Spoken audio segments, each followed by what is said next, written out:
মধ্যপ্রাচ্যে যে মহাযুদ্ধ চলছে তার মধ্যে আমরা দেখছি ইরানের তরফ থেকে একটাই টার্গেট বেছে নেওয়া হচ্ছে ইসরায়েলের বিভিন্ন জনবসতিপূর্ণ এলাকাগুলোকে, সেই এলাকাগুলোকে টার্গেট করা হচ্ছে, ক্ষেপণাস্ত্র হামলা করা হচ্ছে এবং সেই মতো আমরা দেখতে পাচ্ছি একের পর এক শহরে মিসাইল হামলা চালাচ্ছে ইরান এবং তেহরানের এই নির্দিষ্ট টার্গেটগুলো যখন এসে সেই ক্ষেপণাস্ত্র পড়ছে সেখানে একটা বিস্তীর্ণ এলাকা, শহরের পর শহরে আমরা দেখতে পাচ্ছি বিস্তীর্ণ এলাকা, সেগুলো পুরোপুরি ধ্বংস হয়ে যাচ্ছে।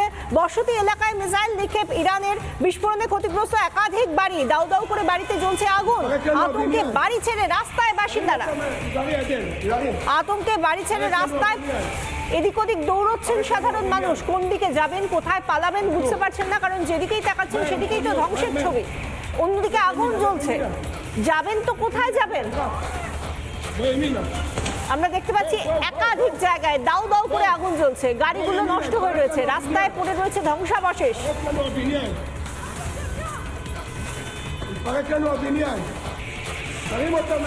ইসরায়েলে রয়েছেন লেখক রত্নদীপ চক্রবর্তী, সেখানে তিনি এই ছবি, যে জ্বলন্ত ছবিগুলো দেখছেন সেই ছবিগুলো প্রতিবেদন আকারে তুলে ধরেছেন আমাদের সামনে। দেখুন,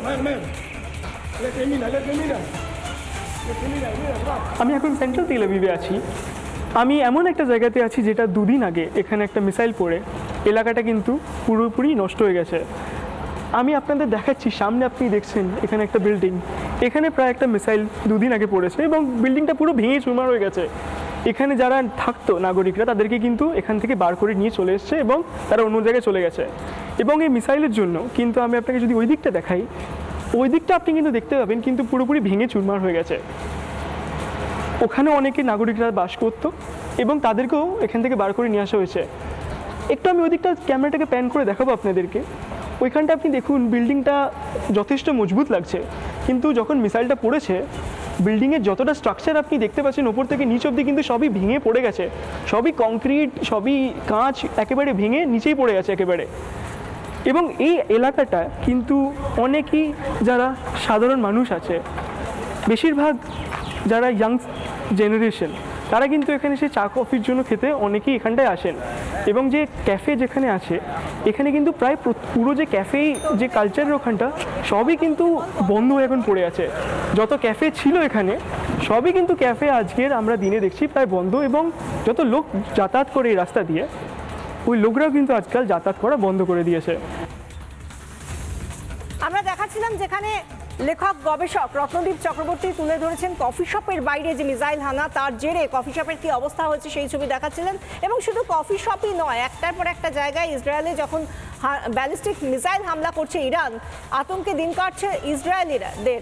তেল আভিভের সমুদ্র সৈকতে সেই চেনা ভিড়ের ছবিটা উধাও হয়ে গিয়েছে, সেই ছবি তুলে ধরলেন বাঙালি লেখক গবেষক রত্নদীপ চক্রবর্তী। আমি এখন ওরকম একটা কফি শপের সামনে দাঁড়িয়ে আছি, যেটা আপনি দেখতে পাচ্ছেন। পুরো এই এলাকাটা আপনাকে যেটা বলছিলাম সবই পুরো কফি শপ, ছোট ছোট দোকান আছে, সবই কিন্তু আজকে প্রায় বন্ধ আছে। পেছনে আপনি একটা দেখুন, একটা কফি শপ ছিল নারিশ বলে, 2 সপ্তাহ আগেই খুলেছিল প্রায়, কিন্তু আজকের এই আশেপাশে আপনাকে দেখাচ্ছি কাঁচ পড়ে আছে পুরো এখানটায়, এখানে পুরো কাঁচ পড়ে আছে। এবং কাঁচ পুরো যখন এখানে মিসাইলটা পড়েছিল পুরো কাঁচ ভেঙে, এখানে যে পুরো গ্লাস ছিল ওটা পুরো ভেঙে গেছে এবং দোকানেও কিন্তু অনেক ক্ষয়ক্ষতি হয়েছিল।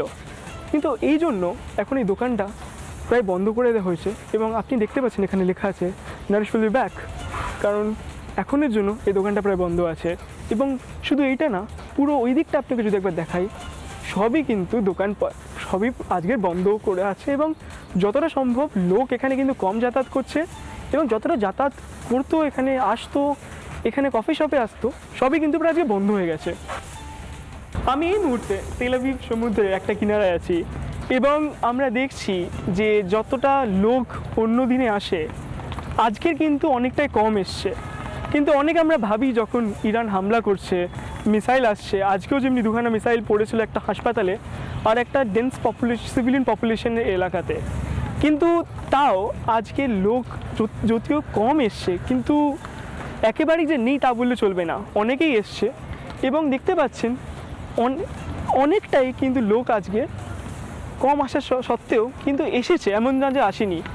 অনেকেই নিজের মতো এখন এখানে খেলছে, সমুদ্রের যে কিনারায় বসে মজা নিচ্ছেন, কিন্তু তাও একটা মনের মধ্যে ভয় আসছে লোকের যে যদি সাইরেনটা বাজে কোথায় দৌড়াতে হবে। কিন্তু তা এমন না যে যে জীবন যাপন এখানে মানুষের সেটা কিন্তু একেবারে আটকে গেছে। একটা শব্দ আছে আমরা যেটা বলি ইসরায়েলি রিজাইলেন্স, যে যাই হোক না কেন, যতই হোক না কেন বিপদ সামনে, জীবন যেন আটকে না থাকে, জীবন চলতে থাকে, সেটা কিন্তু আমরা এখানে কিন্তু দেখতে পাচ্ছি। নানা ধরনের কন্টেন্ট দেখার জন্য লাইক করুন, শেয়ার করুন আমাদের ফেসবুক পেজ, সাবস্ক্রাইব করুন আমাদের ইউটিউব চ্যানেল। পাশাপাশি অন্যান্য ব্রেকিং নিউজের জন্য অবশ্যই চোখ রাখুন রিপাবলিক বাংলায়।